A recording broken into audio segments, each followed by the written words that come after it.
Guys and Dolls, Part 2. Man, oh man. To my way of thinking, men have only one real problem. Other men. That's where all their trouble starts. A long time ago, men gave away their power to other men. Princes, kings, wizards, generals, and high priests. They gave it away because they believed what these other men told them. They bought the okey-doke, the bullshit. Men always buy the okey-doke when it comes from other men. Some stranger probably stood up at a campfire and said, "All right, boys, from now on I'm the king. The sun is my father, the moon is my mother, and they're the ones who tell me when to throw the virgins into the volcano. I'll be expecting all of you to bow deeply when you see me and give me half your crops. Plus I'm allowed to fuck your wife. And don't forget, if I want to, I can concentrate real hard and make your head explode." And the other men around the campfire nodded their heads and said to one another, "This guy makes a lot of sense." A man will always buy the bullshit, because a man is not too bright. But I'm not suggesting a man doesn't have a great deal to put up with. He does. First of all, a man has to make believe he knows what he's doing at all times. And while he's doing whatever it is he's doing, he has to make believe he doesn't need any help. He has to make believe he can fix anything. And if he can't fix it now, he can fix it later. And if he can't fix it later, he has a friend who can fix it. And if not, it was no good to start with, it's not worth fixing, and besides, he knows where he can get something better, much cheaper, but they're all out of them right now, and besides, they're closed. This is the male disease. It's called being full of shit. The male disease includes the need to be in charge at all times. In charge, in control, in command. A real man sees himself as king of the hill, leader of the pack, captain of the ship.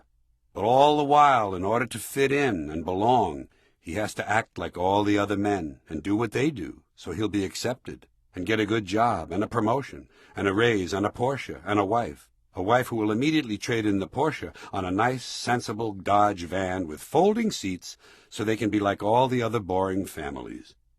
The poor fuck. The poor, stupid fuck. His manliness also requires that he refuse to go to a doctor or a hospital unless it can be demonstrated to him that he has in fact been clinically dead for 6 months. "No sense going to the hospital, honey. I don't seem to be in a coma." Therefore, he must learn to ignore pain.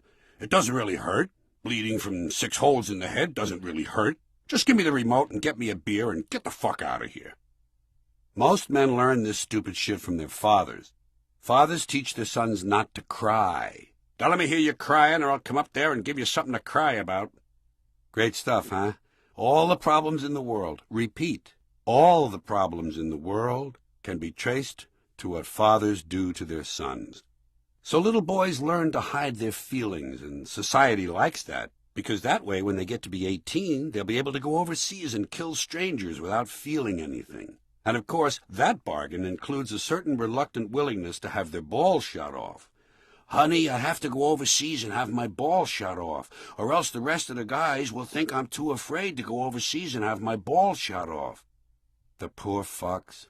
The poor, stupid fucks. And so, as a result of all this repression of feelings, the extent of the average man's emotional expression is the high five. Or sometimes, when really deep feelings emerge, both hands, the high 10. This is raw emotion. And that's about all they're capable of. And they have Dad to thank. Thanks, Dad. But wait, don't think dads can't be fun at times, too. After all, dads introduce their sons to the wonderful world of men, the male subcultures, the really tough guy, masculine He-Man stuff. No wimps, no pussies, no softies. There are 5 deadly male subcultures, and they all overlap.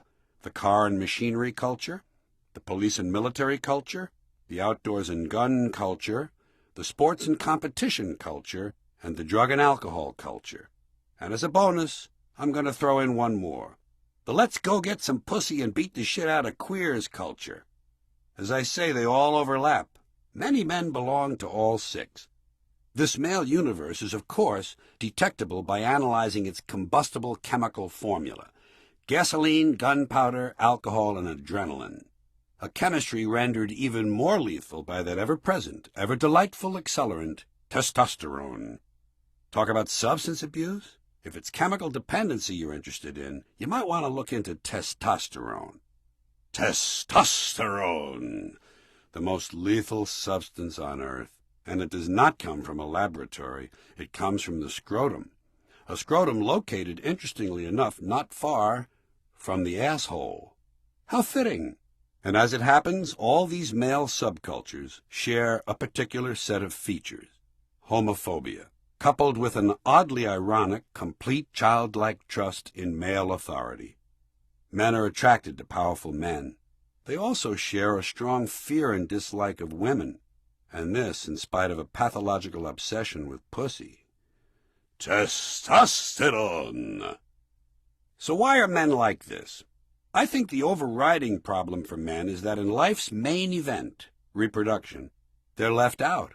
Women do all the work. What do men contribute? Generally, they're just looking for a quick parking space for some sperm. Couple of hits of hot jism and the volume on the TV goes right back up. It's my belief that most of these flawed male chromosomes should not be allowed to go forward for even one more unfortunate generation. But such is biology. And so, excluded as they are from reproduction, men must find other ways to feel useful and worthwhile. As a result, they measure themselves by the size of their guns, the size of their cars, the size of their dicks, and the size of their wallets. All contests that no man can win consistently. Now let me tell you why all this happened. Because women are the source of all human life. The first human being came from the belly of a female, and all human fetuses begin as females. The brain itself is basically female until hormones act on it to make it structurally male. So in reality, all men are modified females.